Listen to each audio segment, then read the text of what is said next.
Hello and welcome. This is Oscar here from Presentations Plus, broadcasting for you live on Instagram with replays available on Facebook, on YouTube, and for recently on LinkedIn as well. And this particular episode number 17, will be on online presenting. My name is Oscar Asgrai from Presentations Plus, and if you are one of those people who suffer from fear of public speaking, this may be a place for you. Over the years of delivering presentations to various audiences, I have developed some skills, tricks, exercises to help you with this struggle, and here I share them with you. Many thanks for joining Down to Earth and Ocean. Thank you for joining me live, and today I'm going to talk about online presenting. Why? Because we have bloody COVID. And COVID caused most of the conferences and meetings to move from a live, face-to-face, on-stage events into an online event. And presenting online is a separate skill. You can use some of the skills that are already there in live events, face-to-face events, but you need to have some additional ones.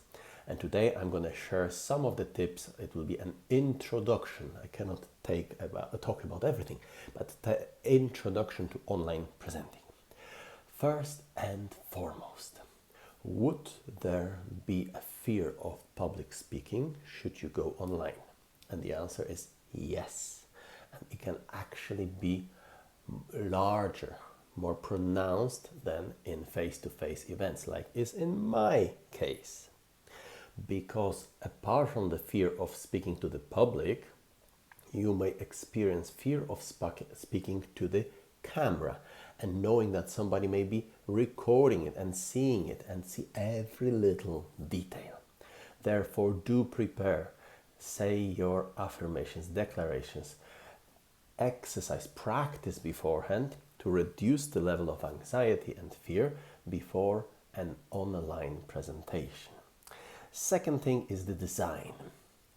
Normally I would say if you are using standard slides or screens in a PowerPoint or keypoint presentation, use 5 lines per slide, and the font should be at least the size of 18 dots, so it needs to be of age.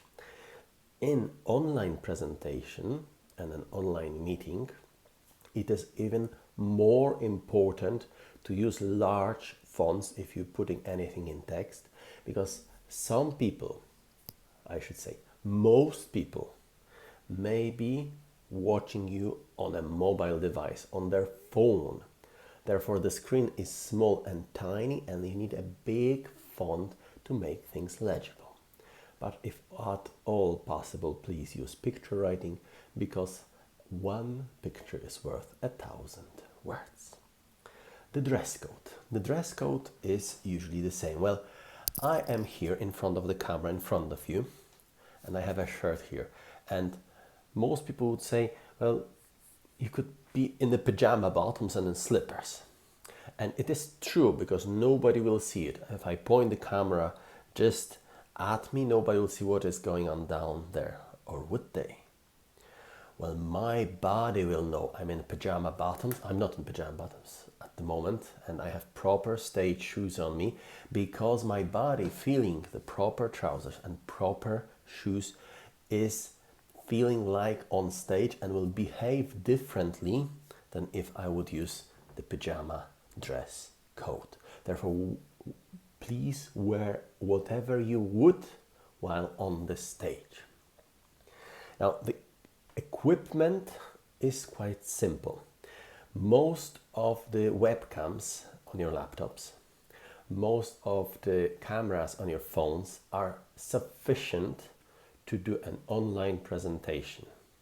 So all you need to do is your phone. You maybe just want to wipe slightly with a cotton cloth the lens, so any tiny bits of dirt are not interfering with the picture.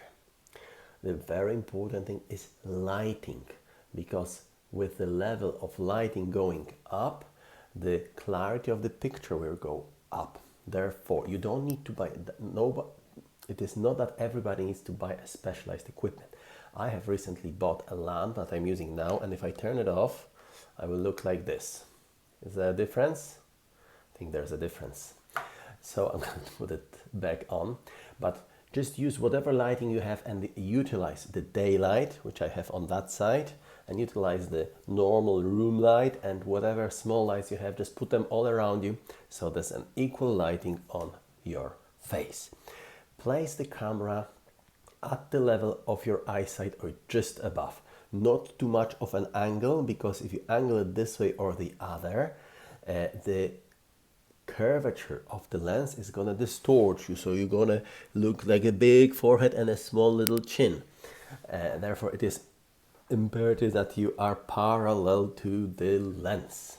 Okay, and try to keep an eye contact. So I trying to look into the lens itself all the time.